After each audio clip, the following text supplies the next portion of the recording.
Very pleased to welcome to the program former Hennepin County Sheriff and the latest entrant into the gubernatorial race, Rich Stanek. Good morning. Hey, good morning, guys. How are you? Doing great. Thank you so much for joining us. We really appreciate it. Talk about your decision to run and what feels like, isn't necessary, but what feels like a late entry into what has become a very crowded field. Well, that's a great question, but, I'm an adamant listener of Justice and Drew every single morning. What I've been hearing you guys talk about for the last year and a half is crime, public safety, carjackings, robberies, murders, out of control. Yeah. And I think, I am the only candidate with a proven track record in public safety after 40 years of public service and 38 years as a police officer that can make that change, that can do what needs to be done for Minnesota, unlike what Walz and others do. Are you concerned about the late entry? As we all know, a lot of what happens now in this stage anyway of gubernatorial campaigns or any campaigns really is organization and getting out there and getting people committed to being delegates at the conventions and things like that. Obviously, the other candidates have been working on that, for a bit longer now. And as we saw with Scott Jensen winning the GOP straw poll last night, there's a lot of organization and a lot of work that goes into pulling off a win like that at this stage. Talk a little bit about the strategy that you're going to employ now going forward with your campaign, knowing that you are a little bit behind the eight ball when it comes to getting delegates at the convention. Are you seeking the endorsement, and do you intend to abide by it? I feel like I'm in a deposition. You asked about Sorry. questions within a question, but I can break it down. Bad habit, Rich. I'm sorry. I think what you guys are asking me is, look, you're getting into this late. In fact, I got in on the day of precinct caucuses.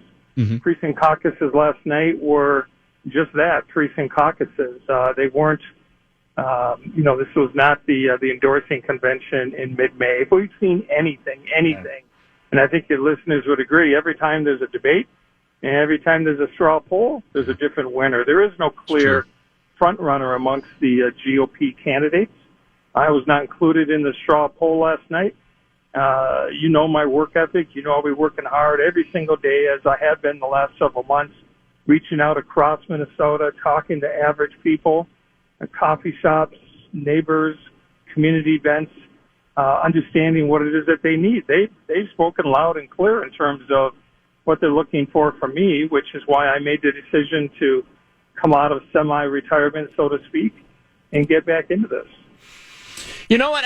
And you're right. And I appreciate that answer, because it's true. Every sort of political event and every step moving forward feels like the most important aspect of it. But you're right.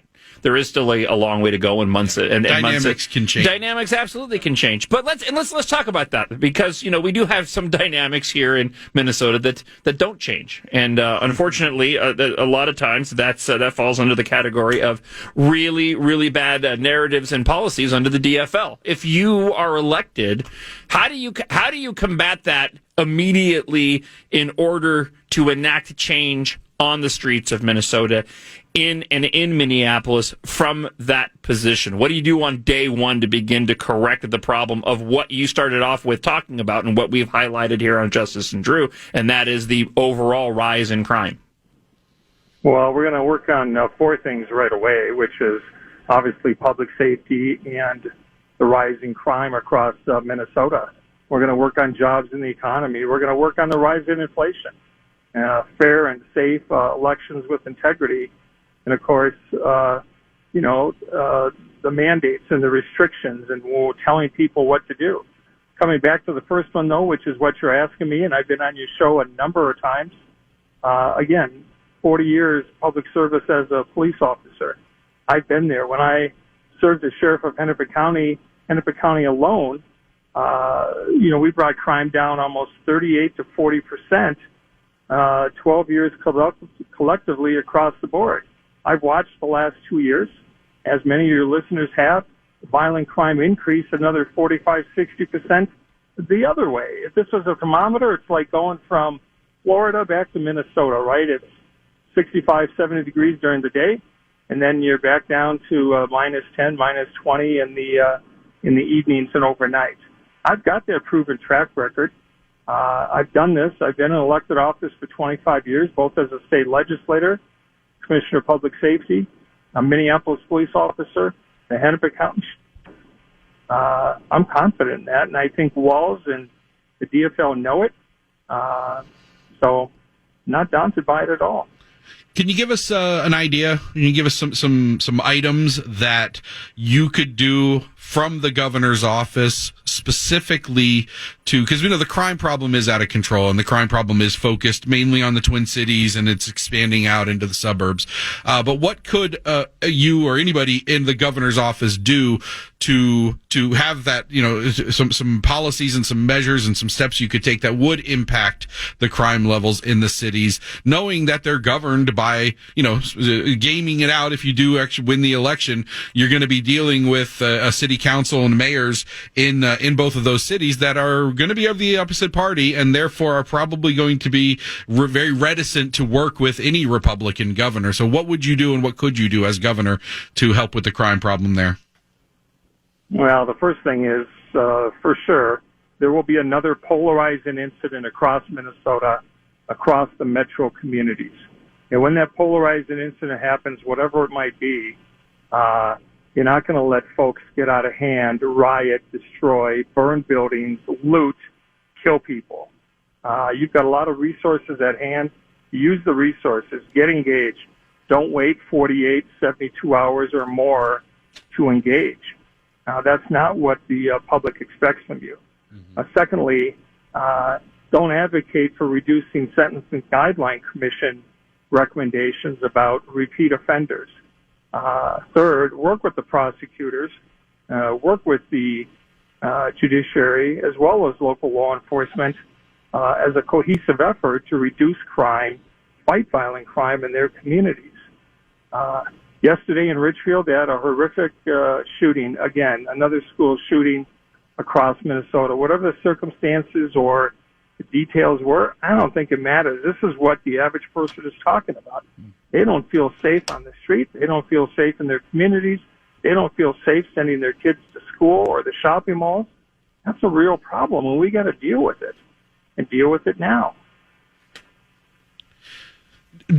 Talk about the strategy that you would have working with the city councils and mayors, though, because we've seen how partisan they can be. We've seen how partisan they are, and we know that their constituencies would not be pleased with them working with any Republican governor on anything like that. Would you foresee a combative relationship? Would you foresee a working relationship? How do you see that dynamic playing out? That's a great question. I foresee a working relationship, and I'll just give you a candid example. As the sheriff of Hennepin County, there were 1.2 million people in the county, 45 different cities.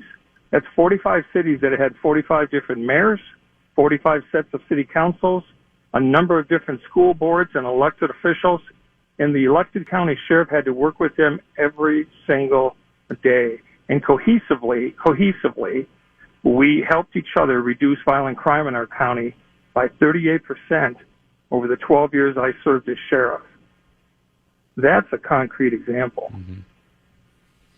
Well, Rich Stanek, anything else you want to let our listeners know about you and your campaign and let them know where they can learn more about you, get involved, donate if they're so inclined before we let you go? Yeah, I appreciate that. Well, we're going to be working hard across Minnesota. You're going to be seeing me, a lot of me. You can reach out to us at stanekforgovernor.com.